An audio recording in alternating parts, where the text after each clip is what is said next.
世界の体制と帝国の現状とに鑑み非常の措置をもって 1945년 일본 제국주의의 패망과 함께 한국은 광복을 맞았다. 한반도는 새 나라를 세울 희망으로 가득 찼다. 하지만 북위 38도선을 기준으로 북에는 소련군이, 남에는 미군이 진주했다. 제2차 세계대전기에 협조적이었던 미국과 소련은 대립하기 시작했고 정치가들 사이에도 이념적 대립이 생겼다. 소련은 먼저 북한에서 토지개혁, 지주와 자산가의 숙청, 중요 산업 국유화 등을 추진했다. 연합국이 통일국가를 수립할 방안으로 마련한 미소 공동위원회는 신탁 통치 문제 등을 둘러싼 좌우의 대립 끝에 결렬됐다. 북한에서는 공산당 주도 아래 북조선 임시인민위원회와 북조선 인민위원회 등을 거쳐 정부 수립이 추진됐고, 남한에서는 유엔 결의에 따른 총선을 통해 정부 수립이 추진되었다. 결국 1948년 8월과 9월 한반도에는 두 개의 체제가 들어섰다. 하나는 남쪽의 자유민주주의 대한민국이었고, 다른 하나는 북쪽의 공산주의 조선민주주의 인민공화국이었다. 그동안 천여 년 넘게 통일국가를 유지해왔던 한민족에게 이는 대단히 이례적인 상황이었다. 두 체제가 한반도에서 사이좋게 양립하기는 어려웠다. 무력을 써서라도 남한을 공산화하길 원한 북한의 김일성 정권은 무력 침공에 유리한 조건을 갖추고 있었다. 북한은 일제로부터 거대한 중공업지대를 물려받은 데다 일찌감치 일당 독재 체제를 구축했다. 게다가 소련이 북한의 남한 공산화 계획을 강력히 지지하였다. 반면 남한 이승만 정부는 새 국가의 기틀을 다지는 것만도 벅차서 그 북진 통일 주장은 구호에 그쳤다. 결국 전쟁을 벌인다면 그것은 북한일 것이었다. 김일성은 1948년 9월 북한 정권 수립 직후부터 무력 남침을 꾀하였다. 김일성은 1949년 신년사에서 북토 완정이란 용어를 무려 13회나 사용하면서 무력 남침의 의지를 강하게 드러냈다.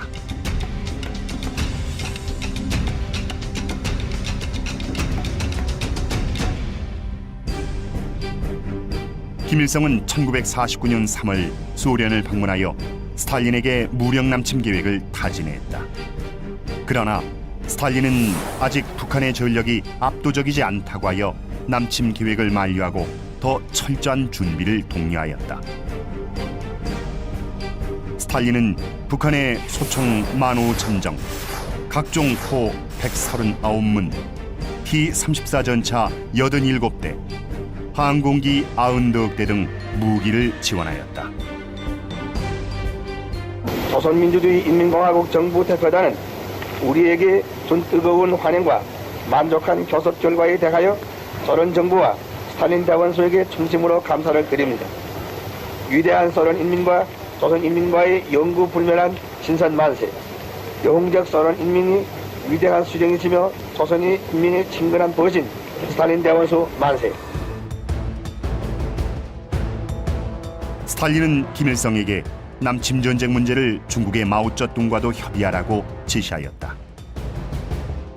이에 1949년 4월 말에 북한 대표가 중국을 방문하여 스탈린과의 협의 결과를 알리자 마오쩌둥 역시 잠시 전쟁을 유보할 것을 권하고 남침 준비차 중국인민해방군 내 조선인 2개 사단을 넘겨주었다.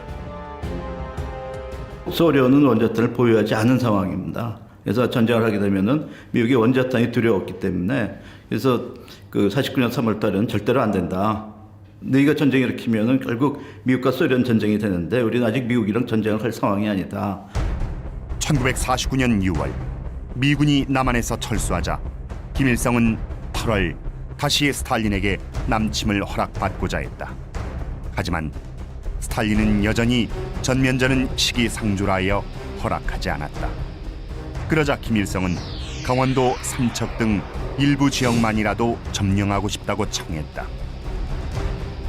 스탈린은 북한의 무력 남침보다는 남한 내 빨치산의 무장 봉기에 의해 공산화를 꾀하라고 지시했고, 이에 따라 남로당은 9월에 남한 각 도시의 경찰서와 관공서, 군사령부에 대한 공격과 같은 전면 공세에 나섰다. 당시 개성, 옹진 등 38선 주변 지역에서는 빈번히 남북 간 전투가 벌어졌다. 우발적인 소규모 전투가 대규모 전면전으로 커질 수도 있었기 때문에 스탈린은 1949년 10월 김일성에게 38선 전투를 하지 말라고 지령을 내렸다. 이후 38선 전투는 소강 상태에 들어갔다. 1949년 하반기에 들어 공산 진영을 북돋우는 방향으로 정세가 변화했다. 1949년 8월 소련이 핵실험에 성공하였고, 10월에는 마오쩌둥이 국공내전에서 승리하여 중국을 공산화하였다.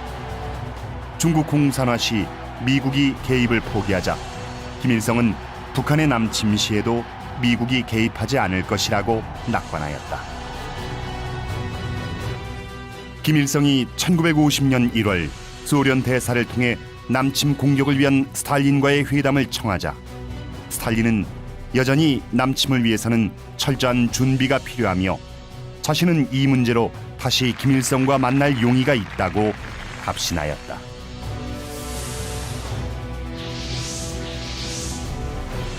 큰 일에는 대규모의 준비가 필요하다는 것을 김일성 동지는 명심해야 하오.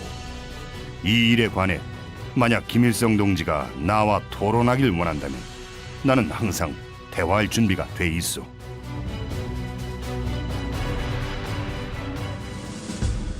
(1950년 4월 초) 김일성과 박헌영은 비밀리에 다시 모스크바를 방문하였다.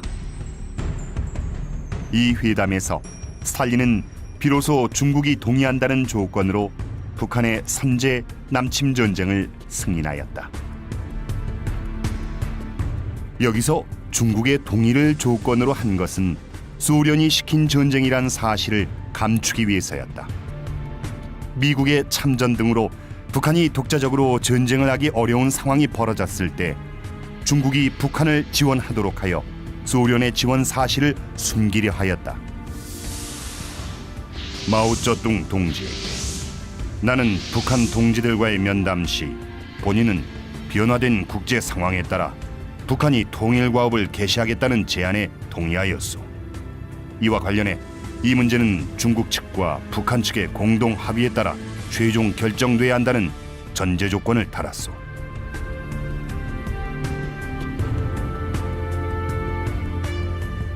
마오쩌둥은 북한의 남침을 지원하기보다는 먼저 대만을 공산화하고 싶었다.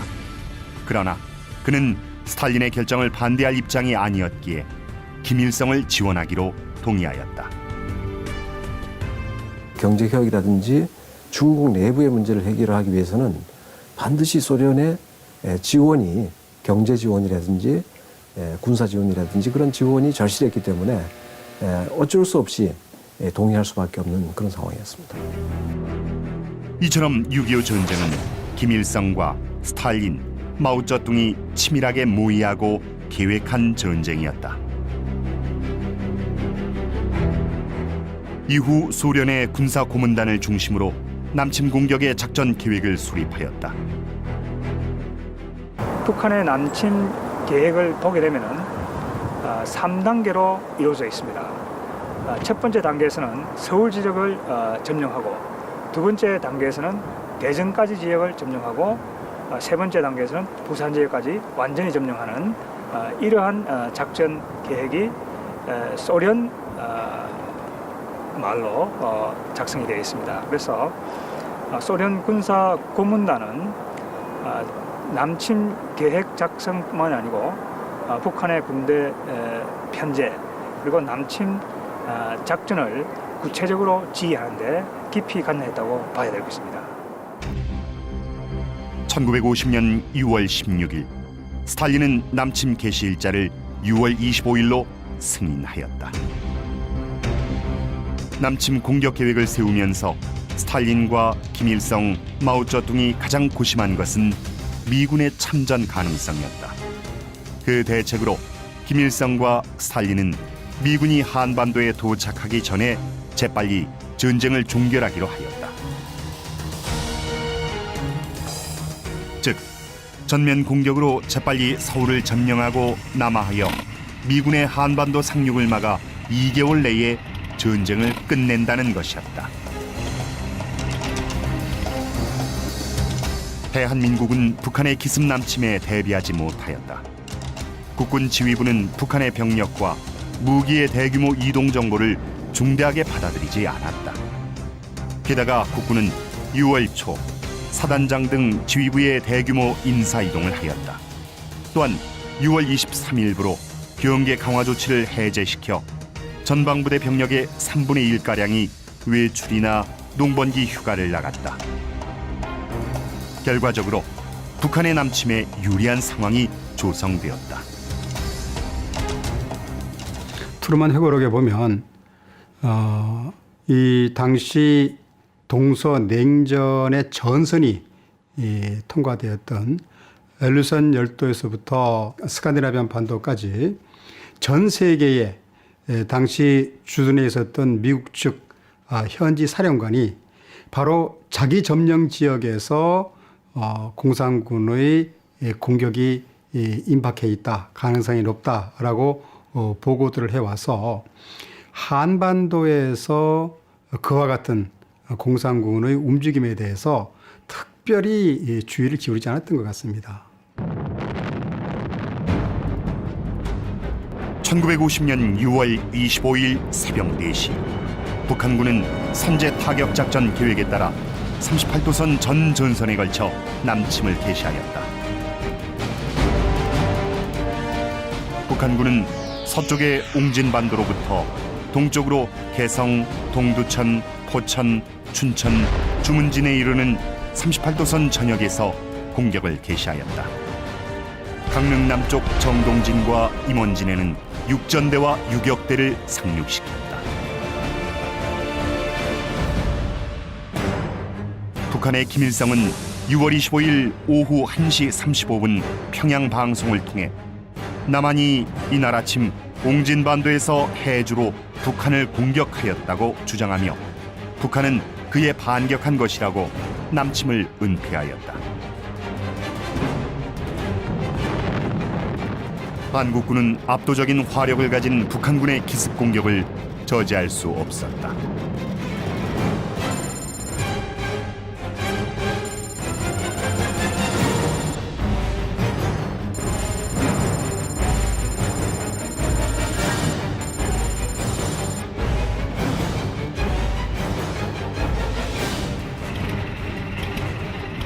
소련제 탱크 T-34를 앞세운 북한군은 전쟁 발발 당일 개성과 동두천, 포천을 점령하였고 서부전선에서는 파주, 문산을 거쳐 중부전선에서는 동두천, 의정부를 거쳐 서울로 진격하였다. 특히 의정부, 서울 축선에서 북한군은 국군의 7배가 넘는 전투력을 집중하여 국군의 후방 주둔 사단이 전방으로 속속 투입됐지만 역부족이었다. 결국 28일 새벽 국군은 미아리 방어선까지 격파당하고 말다. 북한군이 그 남침했을 당시에는 한국군이 그 전방에서 배치된 부대들도 공격 그 부대에 비해서 방어 이 수준이 약 한 4대 1에 정도밖에 미치지 못했고 미처 준비가 되지 않은, 특히 북한군의 탱크를 방어할 만한 그런 장비나 무기들이 전혀 없었습니다. 북한군은 중국 내전에 참전했던 조선인 군대 사단들을 6.25 전쟁 이전에 전부 북한 지역으로 데리고 왔습니다. 그래서 이 전쟁에 참전했던 조선인 병사들이 북한군 사단의 기관 요원들로 탄생이 되었습니다. 이러한 요인들 때문에 북한이 전쟁 초기에 우세한 측면을 가지고 있었습니다. 하지만 국군은 전장 곳곳에서 북한군에 용감히 맞섰다. 중국의 국공내전 시 국민당군에서는 사단 병력이 통째로 공산군에 투항하는 일도 있었지만 국군은 달랐다. 춘천을 지키고 있던 육군 6사단은 북한군의 공격을 저지하였다. 6.25의 춘천 전투를 지휘관들의 사전 대비도 많이 했다는 걸 말씀드리고 싶어요. 이 사변 나기 좀 전에 춘천 청년단들, 학도호국단들 이런 사람들이 협조를 받아가지고 이 진지 보수를 많이 다 해놨습니다. 시민들이 피난 가는데 피난도 안 가고 군인들한테 이게 다 포탄을 날려준다든가 또는 여기 공장이 제사공장이라는 공장인데 그 직원들이 나와가지고 밥을 해서 이렇게 갖다 준다든가 그래 참 춘천이라게 남다르게 이 협조가 잘 돼가지고 3일 동안 이런 그 전투가 유지됐습니다. 육군 6사단은 북한군 2사단에 맞서 남아하던 북한군의 발목을 3일이나 묶어버렸다. 당황한 북한군은 홍천에서 전투 중인 북한군 12사단의 일부를 춘천으로 급파했고 북한군 12사단 역시 그들이 맡은 임무를 수행할 수 없었다. 타 지역의 전투는 전부적으로 성공을 했는데 춘천만이 이렇게 3일 동안 8시간이면 점령할 거를 3일씩이나 끌어가지고 군단장을 해임되고 그다음에 12사단이라고 하는 게 그 이북에는 없습니다. 그 당시 12사단의 2개 연대가 몰살을 당했거든요. 여기서. 그 정도로 이 춘천 전투가 굉장히 북한으로 봐서는 치명적인 타격을 준 것이죠. 북한군에 의한 서울 함락이 임박하자 이승만 정부는 서울을 탈출하였다. 대한민국이 북한의 남침을 물리치려면 그 정부와 대통령이 살아있어야 했다. 하지만 문제는 정부가 시민에게 제대로 알리지도 않고 서울을 탈출했다는 것이다.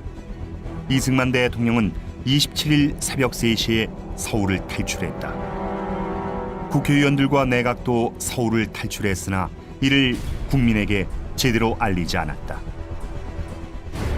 게다가 국군은 공산군의 남하를 지연시키기 위해 6월 28일 새벽 2시에 한강대교를 폭파했다. 당시 서울 시민 대부분이 정부의 서울 사수 방송을 믿고 피난을 가지 않은 상태였다. 그날 낮에 북한군이 서울에 입성하였고 90만 명에 달하는 서울 시민 대부분이 꼼짝없이 적 치하에 갇혔다. 이들은 구입할 수복대까지 석 달 동안 끔찍한 공산 통치를 감내해야 했다. 정부는 임시로 대전으로 옮겼다가 전황이 불리해지자 대구를 거쳐 부산으로 옮겼다. 그런데 6월 28일 한강 이북의 서울을 점령한 북한군은 3일 동안 그곳에서 지체하였다. 그 덕분에 한국군은 전열을 정비할 귀중한 시간을 얻었다. 정부와 한국군이 전열을 정비함으로써 유엔군의 참전이 가능해졌다. 이승만 대통령은 당시 세계 정세에서 북한의 남침이 의미하는 바를 정확히 알고 있었다. 그는 북한의 남침 사실을 보고받은 25일 오전 주한미국 대사 무추를 만나 다음과 같이 얘기했다. 한국을 제2의 사라예보로 만드는 것을 피해왔으나 현재의 위기가 한국 문제를 해결하기 위한 최선의 기회를 제공해 준 것인지도 모른다. 사라이보란 세르비아 출신의 한 청년이 오스트리아 황태자 부처를 저격 살해하여 제1차 세계대전의 발화점이 된 곳이다. 이승만은 북한의 침략이 단순히 한 민족 내부의 분쟁이 아니라 세계 자유진영에 대한 공산 진영의 공격이므로 세계 자유진영이 총 반격해야 한다고 보았다.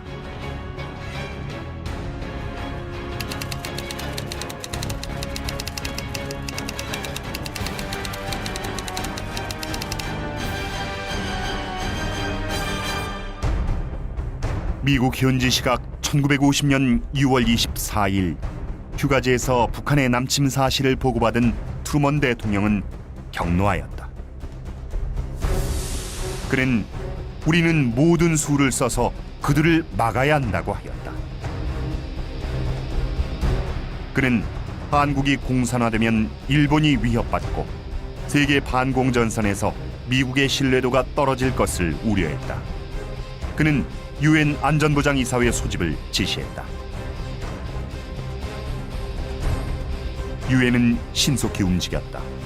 6월 25일 유엔 안보리는 북한의 남침을 침략 행위로 규정하고 38도선 이북으로 북한군의 퇴각을 요구했다. 북한이 이를 무시하자 이틀 후인 27일에는 유엔군의 파병을 결의했다. 이것은 대한민국이 유엔 결의로 태어난 국가였기 때문이다. 유엔에 의해 성립한 나라를 침략하는 것은 곧 유엔을 침략한 것과 마찬가지였다. 7월 초 유엔군을 지휘할 통합군사령부가 설치되고 메가더가 유엔군 사령관에 임명되었다. 대한민국을 도우려고 파병 16개국, 의료지원 5개국 등 총 21개국이 6.25 전쟁에 참전했고 38개국이 물자 지원을 하는 등 총 59개국이 지원에 나섰다.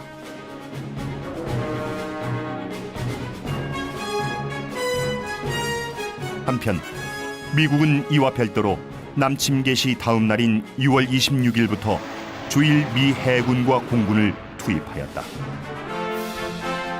6월 29일엔 메가더 장군이 한강 남한 영등포에 와서 전선을 시찰하고 북한군의 남진을 저지할 방안을 모색하였다.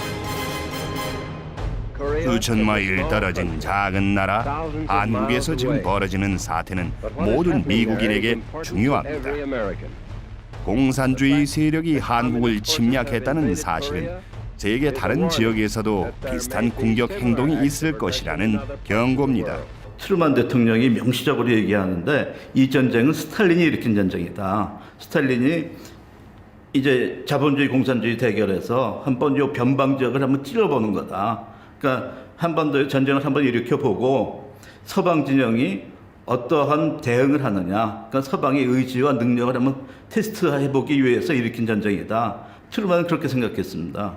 그래서 여기서 만약에 우리가 약한 모습을 보이면은 스탈린이 어디 다른 지역에서 또 전쟁을 일으킬지 모르기 때문에 우리가 여기서 확실한 대응을 해줘야 된다. 그래서 즉각적으로 유엔에다가 결의안을 제출하고 그리고 유엔의 그 서방 진영 국가들을 모아서 즉각적으로 참전을 하게 되는 거죠. 한국군은 북한의 남침 시 일시 후퇴하여 북한군을 남한 깊숙이 끌어들였다가 반격한다는 계획을 갖고 있었다. 한강이 1차 방어선, 금강이 2차 방어선, 낙동강이 3차 방어선이었다. 북한군에 밀려 후퇴한 국군과 유엔군은 8월 초에는 마침내 낙동강을 최후의 방어선으로 하기에 이르렀다. 대구로부터 남으로 마산까지 서남부 방어는 유엔군이, 대구로부터 동으로 포항까지는 국군이 방어를 맡았다. 국군과 유엔군은 8월 초에서 9월 중순까지 낙동강 전선에서 북한군과 혈전을 계속하였다. 제공권을 완전히 장악한 미군은 북한군에 맹폭을 퍼부었으며 지상에서는 국군과 유엔군이 북한군을 저지하였다. 특히 대구로 통하는 전술적 요지인 대구 북방 22km 지점의 칠곡군 타부동에서는 55일간이나 치열한 전투가 벌어졌다. 고지를 10여 차례나 뺏고 빼앗기며 북한군 2만 4천여 명, 국군과 유엔군 만여 명의 사상자가 나온 전투에서 국군 1사단은 북한군의 공격을 저지하여 대구를 고수하는 데 크게 기여했다. 전선의 상황이 너무 급해 학도병 등으로 신병을 받아도 이들을 제대로 훈련시킬 여유가 없었다. 이들은 겨우 서너 시간 동안 기본적인 소총 사격 훈련과 수류탄 투척 요령만 습득한 뒤 곧바로 전선으로 투입됐다. 희생자는 계속 늘었고 고문관으로 불리는 신병들은 계속 도착했다. 한바탕 격전을 치르고 나면 부대원의 30-40%가 사라졌다. 이들은 신병으로 교체됐다. 나중에는 분대장이 자신에게 배속된 분대원의 얼굴과 이름도 모른 채 전투에 나서는 지경에 이르렀다. 군적도 없이 죽어간 무명 용사들. 그들은 대한민국의 오늘을 떠받친 주역이다. 메가더가 이끄는 유엔군은 1950년 9월 15일 인천 상륙작전을 감행한다. 유엔군 상륙부대가 한반도 중부에서 북한군의 퇴로를 차단하면 낙동강 전선에 유엔군이 대반격을 한다는 계획이었다. 인천 상륙작전이 군사 전략적으로 갖는 가장 큰 의미는 전세를 일거에 전환시켰던 터닝 포인트라는 거죠. 한국전쟁이 일방적으로 북한군의 기습 공격에 의해서 한국군이 수세에 몰렸고 그리고 낙동강 방어선으로 궁지에 몰렸을 때 일거의 전세를 전환시켰던 그 가장 중요한 작전 중에 하나라고 평가할 수 있습니다. 상륙작전 후 전세가 완전히 역전되었다. 유엔군과 국군은 9월 28일 서울을 수복했다. 이제는 38선을 넘어 북진할 것인가가 문제였다.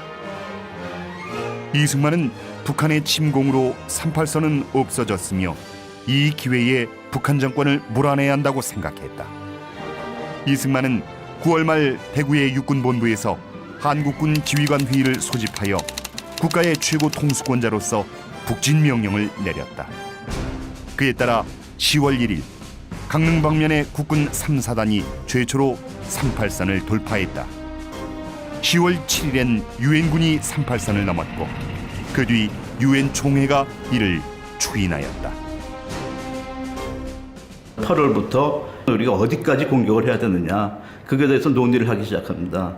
첫 번째 시각은 북진을 해야 된다. 이미 북한이 전쟁을 일으켰기 때문에 38선은 없어진 것이다. 없어진 것이기 때문에 우리가 올라가도 된다. 올라가서 그 침략자들을 응징을 해야 된다. 그게 이제 첫 번째 주장이었고, 두 번째 주장은 조심해야 된다. 왜냐하면은 우리가 올라가게 되면은 중국이나 소련이 참전할 가능성이 있기 때문에 두 가지 설이 이제 같이 논쟁을 벌이다가 결국은 미국 정부에서 9월 9일, 50년 9월 9일 국가안보회의, NSC죠. 국가안보회의에서 결정을 하게 됩니다. 38선 이북 진격을 하기로 결정을 하게 됩니다. 근데 이거는 이제 미국에서 결정을 한 거고, 유엔군이 38선을 넘기 위해서는 유엔에서의 새로운 결의안이 필요했습니다. 10월 7일에 유엔 결의안 총회에서 결의안이 나오고 10월 19일 국군 1사단이 가장 먼저 평양에 입성했다. 국군 중 선두부대는 압록강에 도달했고 유엔군도 한반도에서 공산군을 몰아내기 위한 마지막 공세에 몰입했다.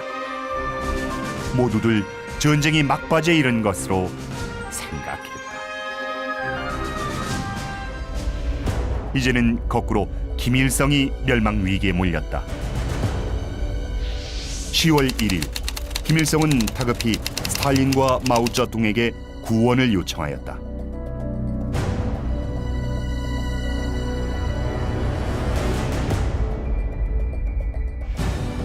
또 김일성은 10월 12일 비밀리에 평양을 탈출하여 14일 평안남도 덕천으로 옮겼다가 19일에는 평안북도 대유동으로 옮겼으며 그 후에도 미군의 폭격을 피해 압록강변의 오지로 옮겨 다녔다. 소련과 중공은 참전을 결정하였다. 마오쩌둥은 입술이 없으면 이가 시린 것처럼 북한이 망하면 중국이 위태로워진다고 하며 당초의 약속대로 군대를 보냈다. 스스로 북한을 돕기 위해 지원했다는 조선의용군이란 이름으로 1950년 10월 19일 펑더화이의 지휘 아래 1차로 30여만 명의 병력이 압록강 3개 지점을 거쳐 입북하기 시작하였다. 이때부터 적의 주력은 북한군이 아니라 중공군이었다. 한국군의 작전권을 유엔군이 가진 것처럼 북한군의 작전권도 사실상 중공군에게 넘어갔다. 중공군은 일본군과 또 장제스의 국부군과 싸우면서 전투력이 강해진 군대였다.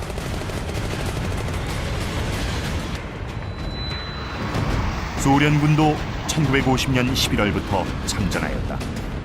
소련군은 공군을 참전케 했다. 스탈린은 미국과의 확전 가능성을 우려하여 소련군 비행기를 중공 항공기인 것처럼 꾸몄고 조종사는 중공군 복장에 중국어를 쓰도록 교육받았다. 중공군은 유엔군과 한국군이 북한 깊숙이 들어오기를 기다렸다가 11월 1일 평안북도 운산 일대에서 일제히 공격을 개시했다. 미처 대비하지 못한 유엔군은 큰 피해를 입었다. 평양을 거쳐 초산까지 진격한 국군이 중공군의 포위 공격을 받았고 운산 북방 구봉산에서도 중공군의 포위되었다. 그리고 압록강을 향해 진격하던 유엔군 역시 중공군의 압박에 악전고투해야 했다.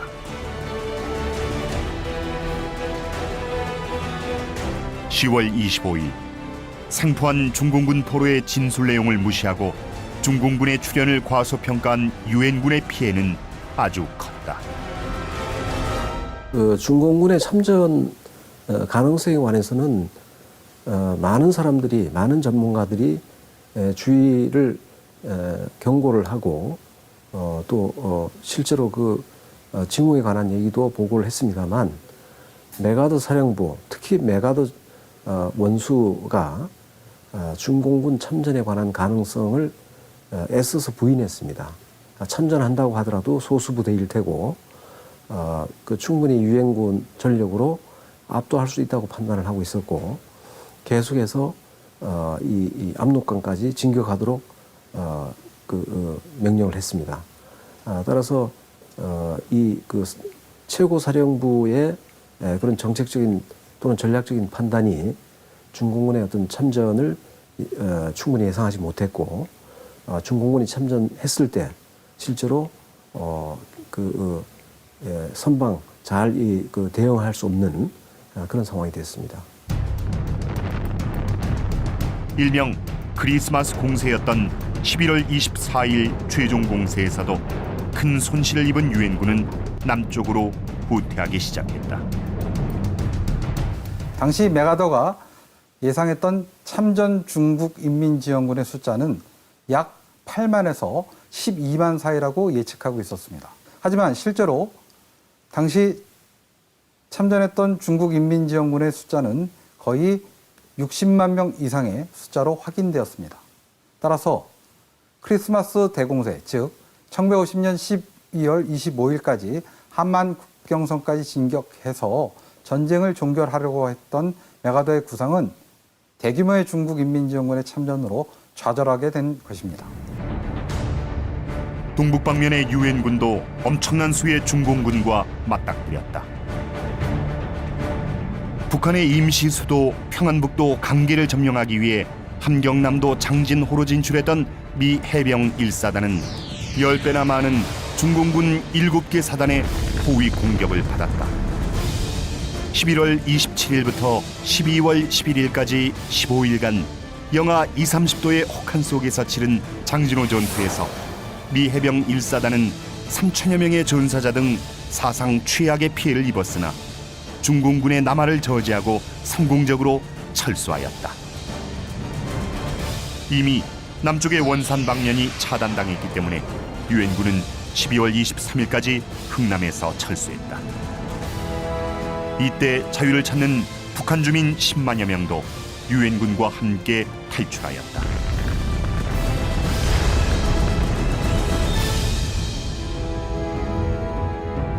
결국 1951년 일사후퇴로 서울을 중공군에 내주었다. 중공군은 경기도 평택까지 밀고 내려왔으나 다시 유엔군이 반격하였다. 유엔군은 1951년 3월 15일 중공군에게서 서울을 되찾았고 열세를 몰아 3월 말엔 38선을 회복하였다. 1951년 4, 5월 중공군의 춘계 공세 이후 양측 모두 무력으로 상대를 굴복시킬 수 없다는 것이 분명해졌다.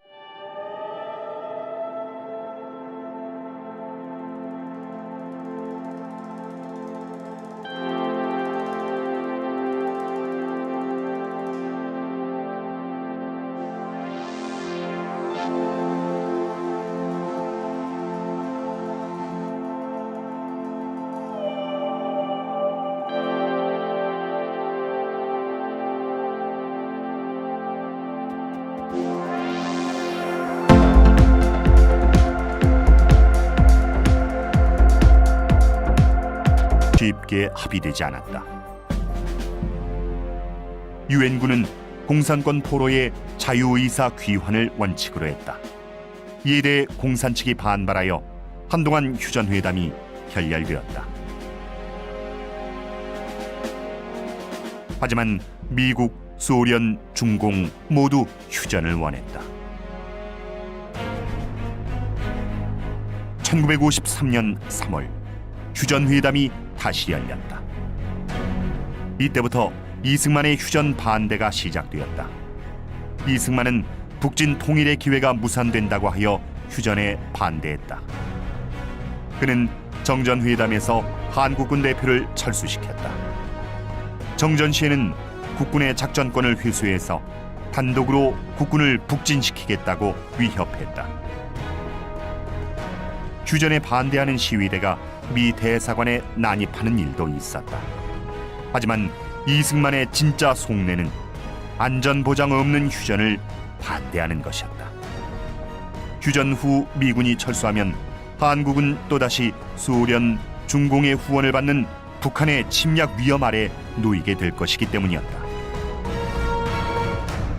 휴전회담이 개막된 직후부터 한국 정부, 한국 국민들은 휴전회담에 반대를 했습니다. 그것은 단순한 그냥 휴전회담에 반대한 것이 아니고 북한군의 재침을 막을 수 있는 그런 안전보장 조치가 없는 한 휴전회담은 있을 수가 없다라고 하는 그런 이유입니다.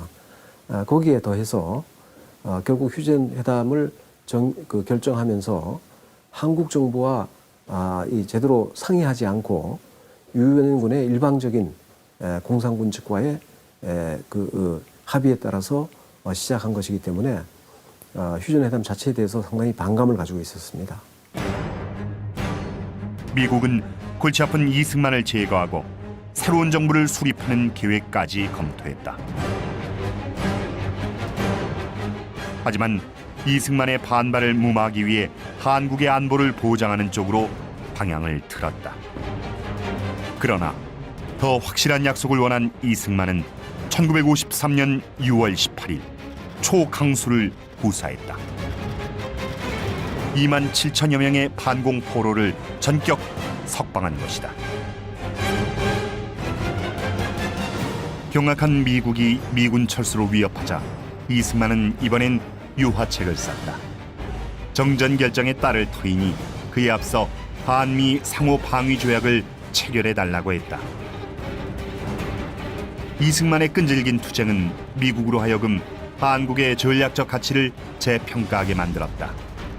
미국은 정전 후 한국의 안전을 보장하기로 약속하였다.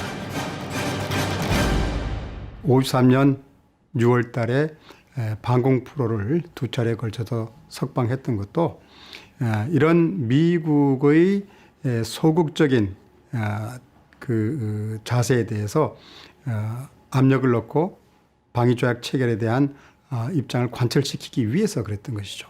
실제 그것이 주요했습니다. 53년 7월 초에 이제 아이젠하워 대통령이 로버트슨이라는 특사를 보내가지고 이승만 대통령을 달래면서 한미 상호 방위조약을 체결해 주기로 하고 그 전제 하에서 휴전 협상을 받아들이고 그리고 앞으로 있을 54년 5월 달의 제네바 정치회담 거기에 대해서도 협조를 하는 것으로 그렇게 이승만 로버트슨 조인트 커뮤니케를 발표하거든요. 우여곡절 끝에 1953년 7월 27일 오전 10시 판문점에서 정전협정이 체결되었다. 3년 1개월 2일 1129일 동안 계속됐던 6.25 전쟁은 휴전 상태로 들어가게 되었다. 6.25 전쟁으로 대한민국은 엄청난 물적, 인적 피해를 입었다. 주택과 학교, 공공시설, 도로, 철도, 교량 등 기반시설과 공장 등 각종 산업시설이 파괴되었다.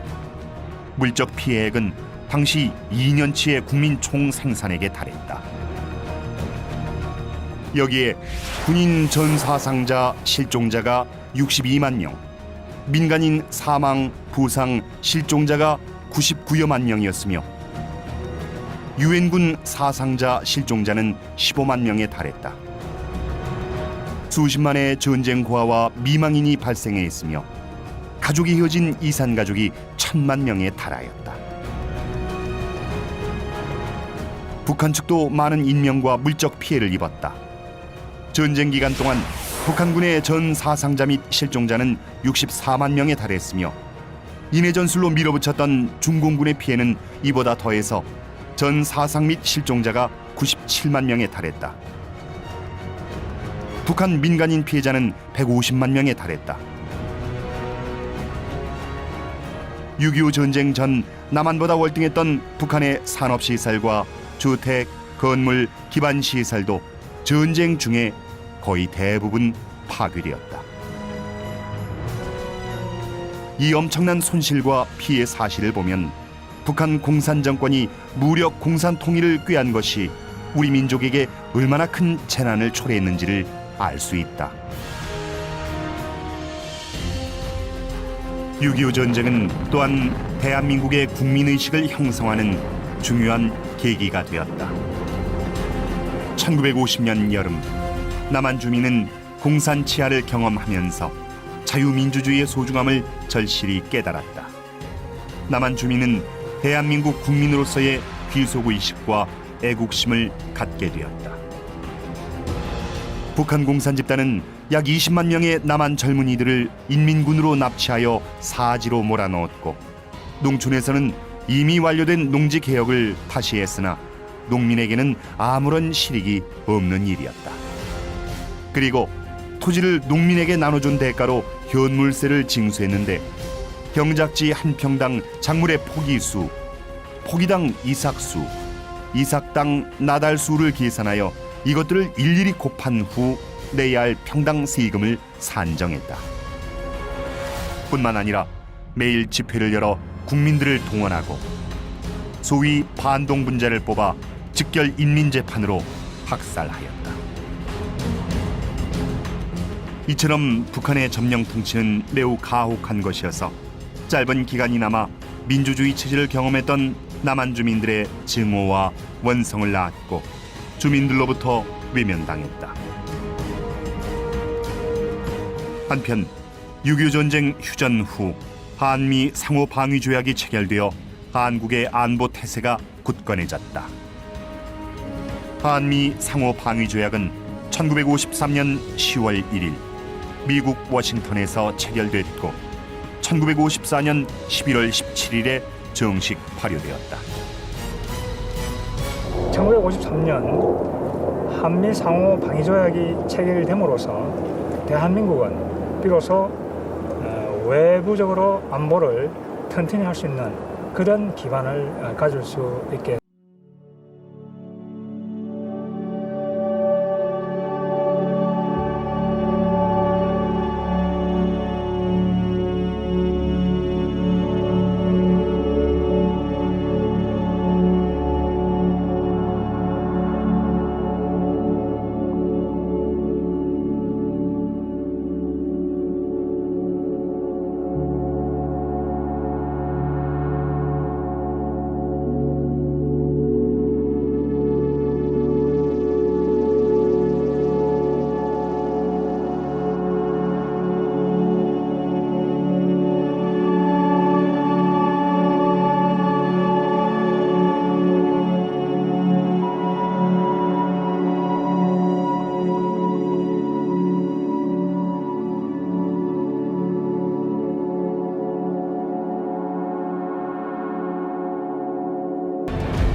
대한민국은 유엔의 도움을 받아 북한의 침략을 물리칠 수 있었다. 유엔의 도움이 없었더라면 대한민국은 세계 지도에서 또 한민족의 역사에서 사라졌을 것이다. 하지만 그것만은 아니었다. 한 나라 국민이 자신을 지키려는 의지와 헌신이 없는데 외국군이 홀로 그 나라를 지킬 수는 없는 법이다. 대한민국 정부와 국군, 국민이 나라를 지키려는 강한 의지를 갖고 숭고한 헌신을 하였기에 대한민국이 살아남을 수 있었다.